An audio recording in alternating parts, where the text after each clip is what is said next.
Hey guys, welcome back to our channel. कैसे हैं आप सब यार? उम्मीद करता हूँ सब मजे में होंगे। जैसा कि आप सब जानते हैं, नीट एग्जाम के लिए हम लोग मोस्ट एक्सपेक्टेड क्वेश्चंस की सीरीज लेके हाजिर हैं। अच्छा, मोस्ट एक्सपेक्टेड क्वेश्चन की सीरीज का थॉट प्रोसेस क्या है? तो हमने क्या देखा है कि कुछ स्पेसिफिक कंसेप्ट ऑफ फिजिक्स ऐसे हैं जहां पे नीट बार बार लगातार कंसेप्ट सवाल बनाते रहा। तो वो स्पेसिफिक कंसेप्ट को रिवाइज करना और उस पर कुछ सवाल करा के देना और प्रैक्टिस के लिए डिस्क्रिप्शन बॉक्स में एक शीट देना, ये हमारे नीट के मोस्ट एक्सपेक्टेड क्वेश्चन सीरीज के थॉट प्रोसेस है। तो जैसा कि आप देख सकते हैं, पहला वीडियो हमने रिलीज कर दिया था, ये दूसरे वीडियो की बारी है। सेकंड वीडियो जिस बारे में हम बात करने वाले हैं, आज का जो हमारा टॉपिक होगा दैट इज, चैप्टर का नाम आपको वहां पे डिस्प्ले हो रहा होगा। चैप्टर का नाम है एटॉमिक स्ट्रक्चर। और एटॉमिक स्ट्रक्चर के अंदर जो कंसेप्ट आप आज हम लोग डील करने वाले हैं, और वो कंसेप्ट जिसके बारे में हम आज बात करेंगे, let's talk about that concept. So वो कंसेप्ट है बोर्स पोस्टुलेट।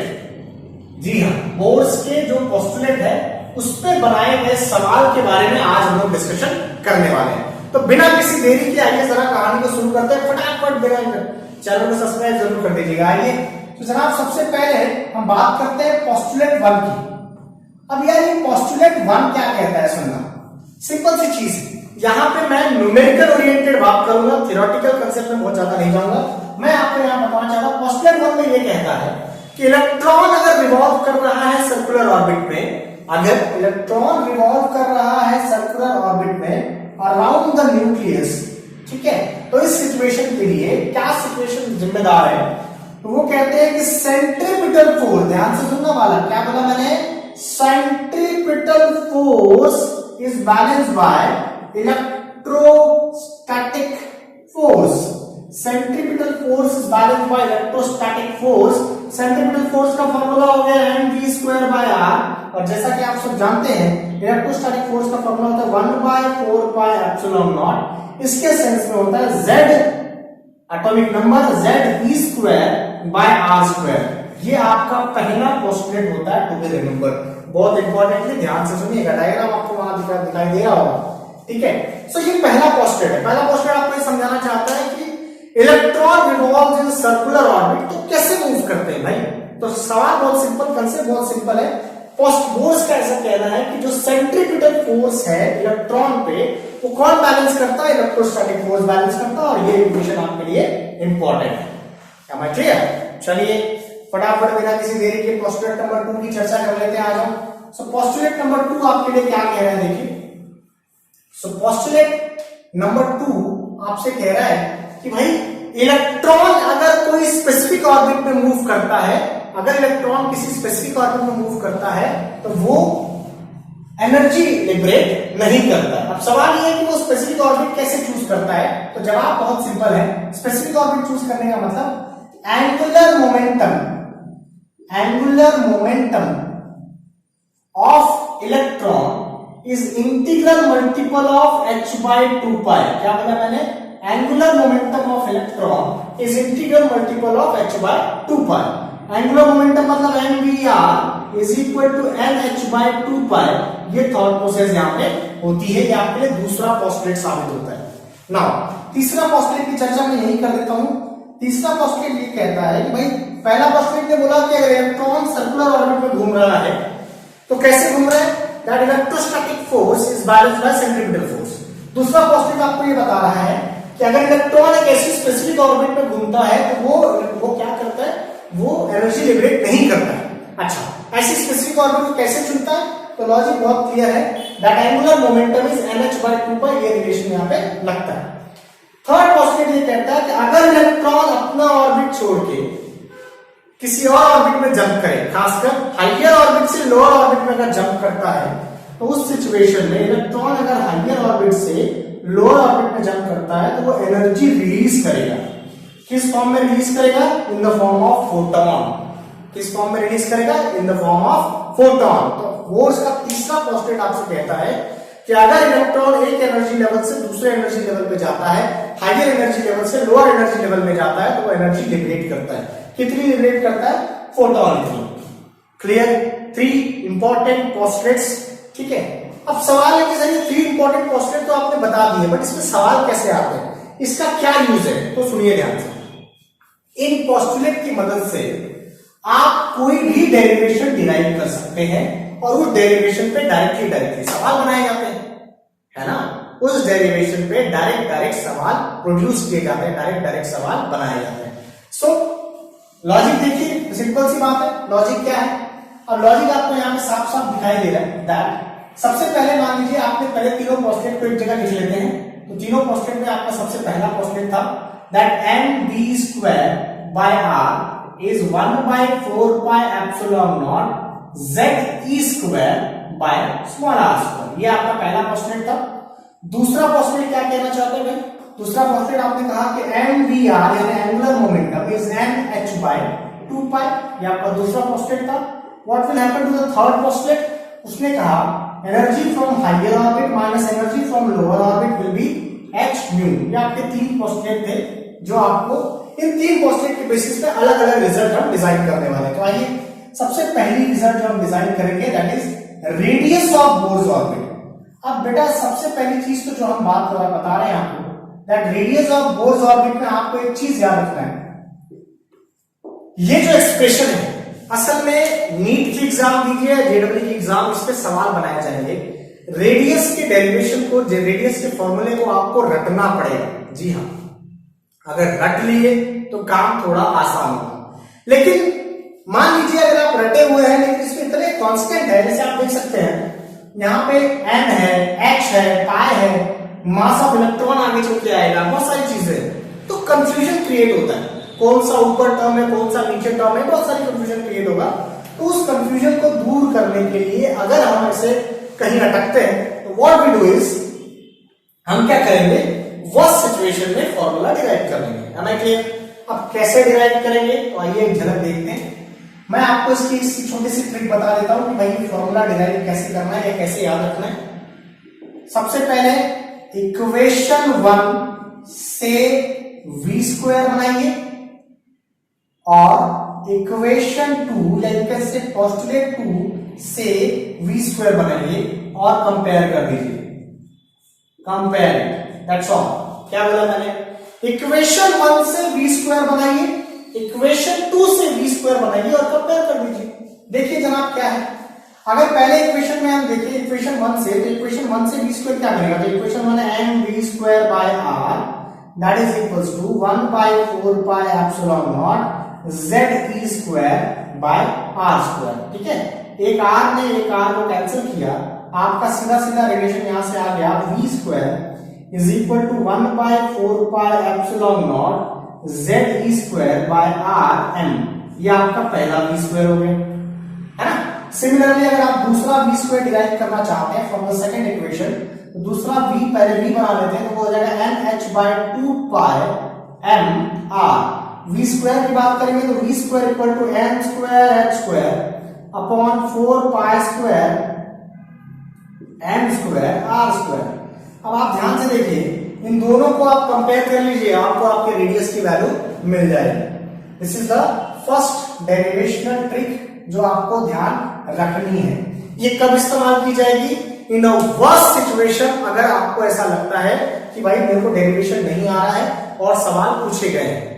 लेकिन रेडियस का इस फॉर्मूले के अलावा आपको ये जो फॉर्मूले डिस्प्ले हो रहे हैं, ये फॉर्मूले आपको ध्यान रखने पड़ेंगे कि रेडियस का रिलेशन z के साथ कैसा है, रेडियस का रिलेशन n के साथ कैसा है, m के साथ कैसा है। तो आपको वो जो रिलेशन बोर्ड पे डिस्प्ले हो रहा है, आपको इन रिलेशंस पे भी आपको ध्यान देना पड़ेगा, क्योंकि सवाल वो रिलेशंस पे आते हैं। ये याद रखना है आपको, ये तब इस्तेमाल करेगा इस ट्रिक को जब आप फॉर्मूला भूल चुके हैं। अगर आपको वो याद नहीं आ रहा तो आपको इसे याद रखना पड़ेगा, दैट्स अ सिंपल फैक्ट। चलिए, रेडियस ही नहीं, आप सब कुछ डिराइव कर सकते हैं। देखिए कैसे, तो भाई रेडियस तो मैंने बता दिया। रेडियस अगर कुछ नहीं याद रख सकते हो बॉस, तो कम से कम रेडियस याद रखो। ठीक है, रेडियस अगर नहीं, रेडियस के अलावा और क्या डिराइव कर सकते हैं, तो रेडियस के अलावा आप डिराइव कर सकते हैं वेलोसिटी का पैरामीटर। वेलोसिटी का पैरामीटर कैसे डिराइव कर सकते हैं, तो इसका लॉजिक आपके सामने है। इक्वेशन 2 से v की वैल्यू उठाइए, इसमें put value of r, radius की वैल्यू पुट कर दीजिए। इक्वेशन 2 से v की वैल्यू बनाइए, रेडियस की वैल्यू पुट कर दीजिए आंसर आ गया, सिंपल। अच्छा, इसके अलावा और क्या कर सकते हैं भाई, इसके अलावा आप चाहे तो टाइम पीरियड भी डिराइव कर सकते हैं। कैसे डिराइव कर सकते हैं भाई, टाइम पीरियड सवाल पूछे जाते हैं, टाइम पीरियड कैसे डिराइव कर सकते हैं, तो सिंपल फॉर्मूला आपके सामने दिखाई दे रहा है कि टाइम पीरियड का फॉर्मूला होता है 2 पाई आर बाय वी। अब आपको आर का रिलेशन मालूम है, वी का रिलेशन मालूम है, पुट करिए, सॉल्व करिए। ये आपको यहाँ पे डिस्प्ले हो रहा है, that is the formula of time period. तो वो जो डिस्प्ले हो रहा है वो चीजें आपको याद रखनी है, और वो डेरिवेशन कैसे आया है, इन मेथड से आया जो मैं आपको बता रहा हूं। ठीक है, अगर आप चाहिए तो आप angular momentum, angular velocity derive कर सकते हैं। अगर हम चाहें तो हम लोग एंगुलर वेलोसिटी को भी डिराइव कर सकते हैं। एंगुलर वेलोसिटी यानी ओमेगा, ओमेगा की वैल्यू आती है 2 pi by T. We can solve this also. ठीक है, अब टी की वैल्यू निकाल चुके हैं, उठा के पुट कर दीजिए, आंसर आ जाएगा। अगर आप चाहिए तो आप फ्रीक्वेंसी निकाल सकते हैं। फ्रीक्वेंसी की वैल्यू कैसे आएगी भाई, फ्रीक्वेंसी की वैल्यू जाहिर सी बात है, फ्रीक्वेंसी इज 1 बाय टी, तो आप फ्रीक्वेंसी की वैल्यू निकाल लेंगे, है ना। तो ये तमाम रिलेशन है। इसके अलावा जरूरी नहीं कि इतना ही है, इसके अलावा एनर्जी का रिलेशन, एनर्जी मतलब kinetic energy, potential energy, total energy, you can find anything. जी हाँ, एनीथिंग। थोड़ा एनर्जी के बारे में बात कर लेते हैं, आइए। बोर्स पोस्टुलेट की पूरी रामायण आपको मैंने शॉर्ट में बता दी, क्योंकि एक ऐसा पार्ट है ये जहां से मैक्सिमम सवाल बनाए गए हैं, पूछे गए हैं। तो अब थोड़ा सा हम बात एनर्जी की भी कर देते हैं। मैं आपको एक चीज बताना चाहूंगा, एज पर माय एनालिसिस और as per our analysis, Bohr's postulate में एनर्जी सेक्शन पे सबसे ज्यादा सवाल बनाए गए हैं। क्लियर है?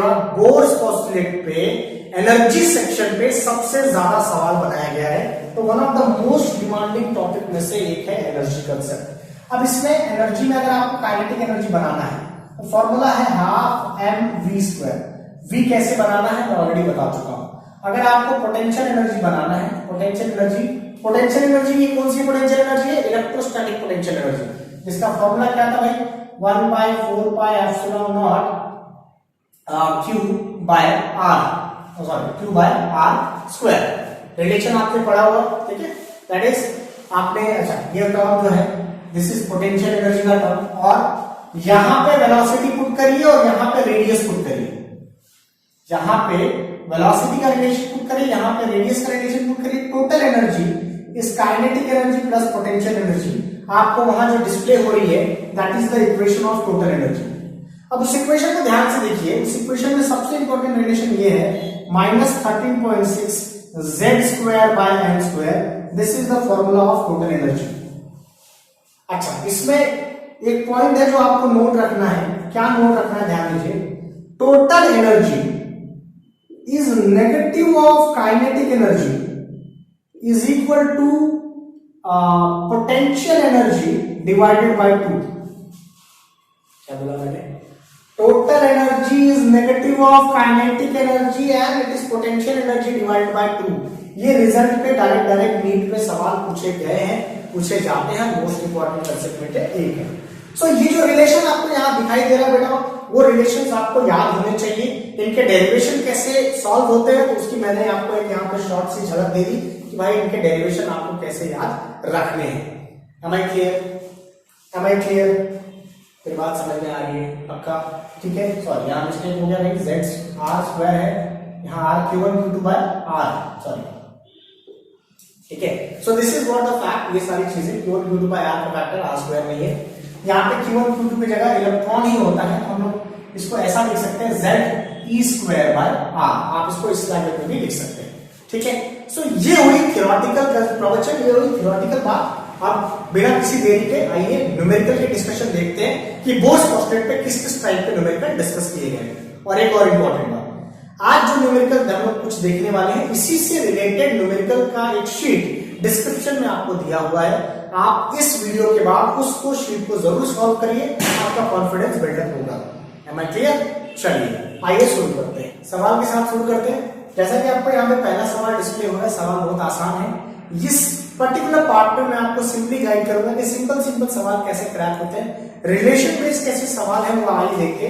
तो पहला सवाल आपको यहाँ पे डिस्प्ले हो रहा है। पहला सवाल तो थियोरेटिकली आप उड़ा सकते हैं। पहला सवाल है which of the following for which one of the following Bohr's model is not valid। तो सबसे पहले आप सबको पहले बता दें कि बोर्स मॉडल किस चीज के लिए वैलिड होता है। आप सब जानते ही होंगे दैट बोर्स मॉडल जो है वो हाइड्रोजन लाइक एटम के लिए वैलिड होता है। हाइड्रोजन लाइक एटम मतलब सिंगल इलेक्ट्रॉन वाले जो एटम, यहाँ पे देखो हाइड्रोजन के लिए वैलिड है yes, singly ionised helium atoms के लिए भी अवेलेबल है yes, deuteron part of nitrogen वो अवेलेबल है, बट सिंगल आयोनाइज्ड नियॉन के लिए अवेलेबल नहीं है। तो डी ऑप्शन जो है, इसका डी ऑप्शन जो है वो करेक्ट है। वो बहुत आसान सा सवाल हो गया, हमें क्लियर? ये हो गया पहला सवाल ऑफ द डे। फटाफट डिस्कस करेंगे, सिंपल सवाल है। दूसरा सवाल आपके सामने स्क्रीन पे डिस्प्ले हो रहा है, सवाल आसान है, ध्यान से रीड करना। अगर total energy is -3.4 electron volt है तो बताइए काइनेटिक एनर्जी कितनी होगी और पोटेंशियल एनर्जी कितनी होगी। मैंने डिस्कशन में के दरमियान आपको बताया था, रिलेशन बताया था, kinetic energy is negative of total energy और potential energy is twice of total energy.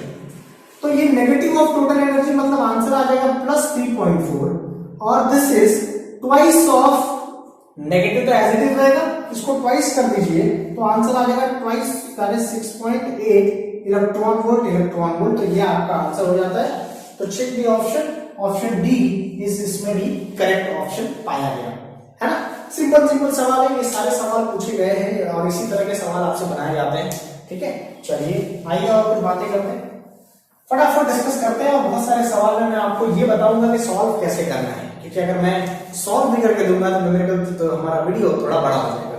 और जी लाइक करना मत भूलिएगा इस वीडियो को। चलिए सवाल नंबर 3 की ओर बढ़ते हैं। बहुत सारा सवाल नंबर 3 आपके सामने है कि radius of the first permitted Bohr's orbit of electron in hydrogen atom is equal to, electron का जो रेडियस है 0.51 एंगस्ट्रॉम है। ठीक है, अब वो कह रहा है और उसकी एनर्जी जो है at the ground state is -13.6 electron volt है। ठीक है, अब वो कह रहा है कि अगर हम लोग हाइड्रोजन एटम इलेक्ट्रॉन को रिप्लेस करके म्यूऑन लगा दें, ठीक है, या इलेक्ट्रॉन जो है, ध्यान से सुनना, उसको रिप्लेस करके अगर हमने म्यूऑन लगा दिया जिसका चार्ज तो सेम है, लेकिन mass of muon is 207 times, है ना, हाँ, मास ऑफ इलेक्ट्रॉन है, मतलब 207 गुना बड़ा है। अच्छा, फिर सवाल ये पूछा जाएगा कि रेडियस और एनर्जी के बारे में बताइए। अब इस सवाल को आप खुद सॉल्व करेंगे, गौर से देखिए उस फॉर्मूले को जो यहां डिस्प्ले हो रहा है, फॉर्मूले को देखिए और मुझे बताइए कि रेडियस का रिलेशन मास के साथ कैसा है। चेकआउट करके बताइए रेडियस का रिलेशन मास के साथ कैसा है। इनवर्सली है ना, रेडियस का रिलेशन मास के साथ आपको कैसा दिखाई दे रहा है, इनवर्सली दिखाई दे रहा है। तो इसमें क्या चेंजेस होगा, यहाँ पे मास की वैल्यू अगर m है तो यहाँ की मास की वैल्यू 2.07, यानी इसका मतलब ये हो गया कि radius of muon is radius of electron divided by 207, that's all, simple. इसे क्रैक कर लीजिए, आंसर आ जाएगा।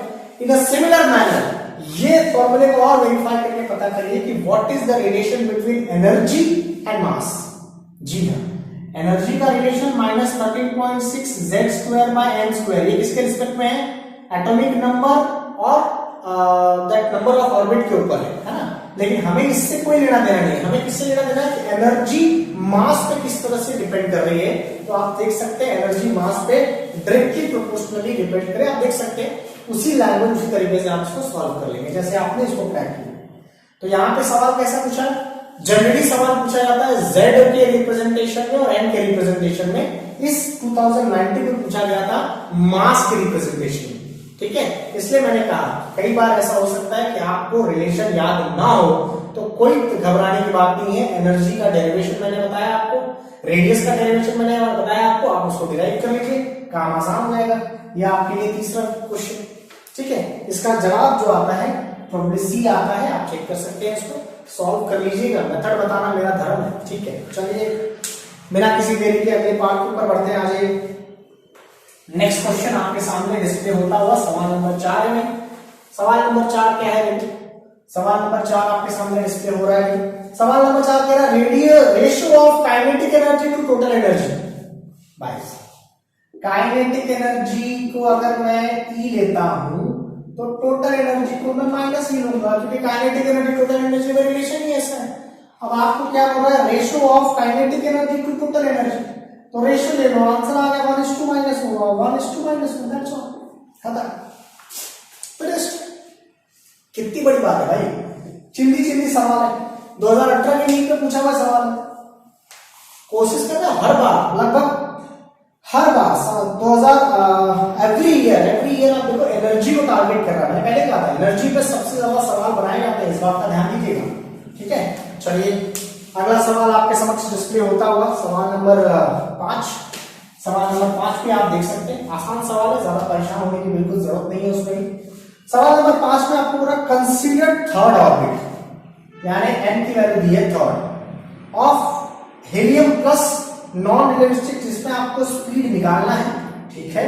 उसके बाद और क्या दिया है भाई, स्पीड निकालना है, अपने को k दिया हुआ है, दैट द कांस्टेंट दिया हुआ है, दैट इज 9 × 10⁻⁹ ये दिया हुआ है, ठीक है। z की वैल्यू दी गई है 2 और h की वैल्यू अपने को दी हुई है 6.6 × 10⁻⁻34। तुमसे पूछा गया है v का वैल्यू निकालो, आपसे क्या पूछा हुआ है, v का वैल्यू निकालिए। अब ये v का वैल्यू कैसे क्रैक होगा, आपके सामने डिस्प्ले हो रहा है फॉर्मूला। उस फॉर्मूले में सारे टर्म्स दिया हुआ है। k का मतलब क्या होता है, k का मतलब 1/4πε0, ठीक है। तो आपको ये सारे वैल्यूज दिया हुआ है, सीधा पुट करिए, सॉल्व करिए, आंसर आ जाएगा। आंसर मैच करके देखिएगा, आंसर इसका आएगा डी ऑप्शन, उसको मैच करके देखेंगे। फॉर्मूला आपके सामने डिस्प्ले हो रहा है, मेहनत किस बात की है भाई, वैल्यू पुट करना है, सॉल्व करना है, यस और नो। फॉर्मूला तो आपके सामने डिस्प्ले हो ही रहा है ना, दैट्स इंपॉर्टेंट, ठीक है। ये 5वां सवाल, तमाम सवाल है ऐसे, इसी टाइप के सवाल डिस्क्रिप्शन में लिंक के फॉर्म में दिए हुए हैं, उसे आपको सॉल्व करना है। आज वीडियो खत्म होने के बाद तुरंत उस क्वेश्चन को सॉल्व करके अपना कॉन्फिडेंस बूस्टर कर लीजिए। चलिए आइए और आगे बढ़ते हैं, let's move on to the next part quickly, बिना समय गवाए। चलिए अब सवाल नंबर 7वां देखिए, सवाल नंबर 6वां देखिए। Monochromatic radiation emit when electron on hydrogen atom jump from first excited state to ground state। ये आपका ग्राउंड स्टेट है, ठीक है, और ये आपका फर्स्ट एक्साइटेड स्टेट है। इलेक्ट्रॉन फर्स्ट एक्साइटेड स्टेट से ग्राउंड स्टेट में जंप कर रहा है, तो जाहिर सी बात है, मैंने आपको बताया थर्ड पोस्टेट से अगर वो जंप करेगा तो it will release the energy, ये फोटोन की एनर्जी वो रिलीज करने वाला है, this is the photon energy जो वो रिलीज करेगा। अब आप सब जानते हैं यहाँ पे एनर्जी कितना होता है, -13.6 इलेक्ट्रॉन वोल्ट, और यहाँ पे एनर्जी होती है -3.4 इलेक्ट्रॉन वोल्ट। तो कितनी एनर्जी लिबरेट हो गई ये आप सब जानते हैं, एनर्जी का डिफरेंस निकाल लीजिए, वो एनर्जी हो गई एनर्जी ऑफ फोटोन, ठीक है, ये हो गई फोटोन की एनर्जी, क्लियर। चलिए उसके बाद क्या बोला है, उसके बाद बोला गया है stopping potential measured is 3.57, stopping potential 3.57। Stopping potential देने का मतलब क्या है, मैंने पहले भी बताया था, पिछले वीडियो में भी बताया कि स्टॉपिंग पोटेंशियल का लेना देना काइनेटिक एनर्जी ऑफ इलेक्ट्रॉन से होता है। इसका मतलब काइनेटिक एनर्जी ऑफ इलेक्ट्रॉन निकल गया 3.57 इलेक्ट्रॉन वोल्ट, ये क्या निकल गया भाई, काइनेटिक एनर्जी, ठीक है। और ये क्या निकल गया, फोटोन की एनर्जी, ये क्या निकल गई, काइनेटिक एनर्जी। चलिए आपको पूछा क्या है, तो मैं बोलता है थ्रेशोल्ड फ्रीक्वेंसी निकालिए। इसमें दो चैप्टर को मर्ज कर दिया, ध्यान से सुनना, एटॉमिक स्ट्रक्चर को मर्ज कर दिया, कहां, फोटो इलेक्ट्रिक इफेक्ट में। फोटो इलेक्ट्रिक इफेक्ट में याद होगा आपको कि आपने ऐसा पढ़ा होगा कि फोटोन की energy is equals to kinetic energy plus work function, ठीक है। अब यहाँ पे फोटोन की एनर्जी कैसे निकलेगी, तो यहाँ का एनर्जी लेवल मालूम है, यहाँ का एनर्जी लेवल मालूम है, दोनों का डिफरेंस निकाल लीजिए, दोनों का डिफरेंस आता है 10.2, तो फोटोन की एनर्जी क्या आ गई, 10.2 इलेक्ट्रॉन वोल्ट आ गई ना, यहाँ का एनर्जी आ गई 10.2 इलेक्ट्रॉन वोल्ट। काइनेटिक एनर्जी आपको ऑलरेडी दिया 3.7 electron volt, plus work function निकाल लो, यहाँ पे वर्क फंक्शन निकाल लीजिए। वर्क फंक्शन जैसे ही निकल गया, आप सब जानते हैं भाई वर्क फंक्शन का क्या formula, work function is h of mu, तो वर्क फंक्शन निकलने के बाद उसको h से डिवाइड कर दीजिए, आपको थ्रेशोल्ड फ्रीक्वेंसी पूछा है, थ्रेशोल्ड फ्रीक्वेंसी निकल जाएगी, सिंपल। ये किसके साथ कनेक्ट किया, इसमें एटॉमिक स्ट्रक्चर और फोटो इलेक्ट्रिक इफेक्ट दोनों चैप्टर को साथ में मर्ज किया, पूरा सॉल्यूशन करने के बाद आपका आंसर आएगा C. Have you understand the method, इसमें दो चैप्टर का संगम हो गया, ये क्वेश्चन काफी पहले पूछा हुआ है, 2012 का सवाल है, काफी पुराना सवाल है, बट ऐसे सवाल भी पूछे जाया करते थे। आपको शीट में ऐसे सवाल मिल जाएंगे जिसमें दो कॉम्बिनेशन का इंटीग्रेशन आपको वहां पे मिलता नजर आ जाएगा। Am I clear? पक्का है ना? So this is the one thing. Okay, चलिए, तो अब इसमें बहुत सारे ऐसे इसी प्रकार के सवाल है। इसका एक अगला सवाल भी है, क्वेश्चन नंबर जो 7 है, सिमिलर टाइप के सवाल जो मैंने बताया उसी टाइप के सवाल वो भी है। देखिए वो सवाल क्या कहना चाहता है आपसे। सेम टाइप के सवाल है। ज्यादा सवाल कराने से क्या हो जाएगा, आपकी प्रैक्टिस कम हो जाएगी, आपको प्रैक्टिस ज्यादा करना है। मैंने सिर्फ एक मेथड समझा दिया कि भाई इसी मेथड, इसी कंसेप्ट, इसी फॉर्मूले पे ये चीज बनने वाली है। मैं क्लियर? चलिए, अब अगला सवाल भी देख सकते हैं आपके सामने डिस्प्ले हो रहा है कि electron in hydrogen atom jump from n state to the ground state. कहां हो गया? एन स्टेट से, पिक्चर अभी वही है, एन स्टेट से ग्राउंड स्टेट में जंप किया, ठीक है, तो क्या हुआ? So the wavelength emitted, wavelength so emitted in the photosensitive work function, आपको वर्क फंक्शन इसमें दिया हुआ है, दैट इज 2.75 इलेक्ट्रॉन वोल्ट। बहुत बढ़िया, ठीक है। और स्टॉपिंग पोटेंशियल भी दिया हुआ है, स्टॉपिंग पोटेंशियल दिया है 10 वोल्ट। इसका क्या मतलब हुआ, आप इससे काइनेटिक एनर्जी निकाल सकते हैं, दैट इज 10 इलेक्ट्रॉन वोल्ट। बहुत बढ़िया। तो तुमको पूछा गया what is the value of n, तो कैसे निकालोगे एन बेटा? सुनो, एन निकालने के लिए कोई टेंशन लेने की जरूरत नहीं है, सिंपल। सबसे पहले आपको पता है कि फोटोन की एनर्जी, ठीक है, फोटोन की जो एनर्जी है, photon energy is nothing but kinetic energy plus work function, बराबर है। अब काइनेटिक एनर्जी तो आ गया 10 electron volt plus 2.7 electron volt, बराबर है। तो 10 plus 2.7 electron volt is 12.75 electron volt. अब आपको ये देखना है कि विच ऑफ द फॉलोइंग, यहां पे कौन सा एनर्जी सिस्टम जो है वो कौन से ट्रांजिशन में आपको इतनी एनर्जी मिलती है, कौन से ट्रांजिशन से पहले। अब क्या क्या हो सकता है पॉसिबिलिटी, ये तो 1 है, तो 2 से 1 पे देखिए, 3 से 1 पे देखिए, जितने ऑप्शन आपको दिए हैं 2, 3, 4, 5, तो 2 से 1 पे देखिए, 3 से 1 पे देखिए, 4 से 1 पे देखिए, 5 से 1 पे देखिए। क्या कर सकते हैं, इसका ऑप्शन नहीं है, ठीक है, तो आप सॉल्व कर सकते हैं, ये आंसर आपको आ जाएगा, मैच कर लीजिए, this is the answer of the story. तो ऐसे तमाम सवाल आपको डिस्क्रिप्शन में भी दिए हुए हैं, उम्मीद करता हूं कि वो सवाल आप सॉल्व करेंगे। वीडियो को लाइक करिएगा और चैनल को सब्सक्राइब कर लीजिए इसी तरह के कंसेप्ट की अंडरस्टैंडिंग और उस पे आने वाले सिमिलर टाइप के क्वेश्चंस को हम डिस्कस करेंगे। और सारे डिस्कशन हम नहीं करेंगे, कुछ आपके लिए भी छोड़ेंगे, क्योंकि प्रैक्टिस जब तक नहीं करेंगे तब तक कुछ नहीं होने वाला है। हम सब करा के देंगे तो उसका कोई फायदा नहीं होता है बेटा, पेन कॉपी उठाना आपको पड़ेगा। Is it clear? ड्राइविंग करने के लिए गाड़ी पे बैठना बड़ा जरूरी है, ड्राइविंग सीट पे खुद बैठना पड़ेगा, पड़ोसी के बैठने से नहीं होगा, that's important thing. So practice आपको करनी पड़ेगी, आइडिया कंसेप्ट देने की जिम्मेदारी हमारे चैनल के साथ बने रहेगा। सब्सक्राइब करिएगा। बहुत बहुत धन्यवाद हमें सुनने के लिए, हमारे को इतना प्यार देने के लिए बहुत बहुत धन्यवाद। Thank you so much.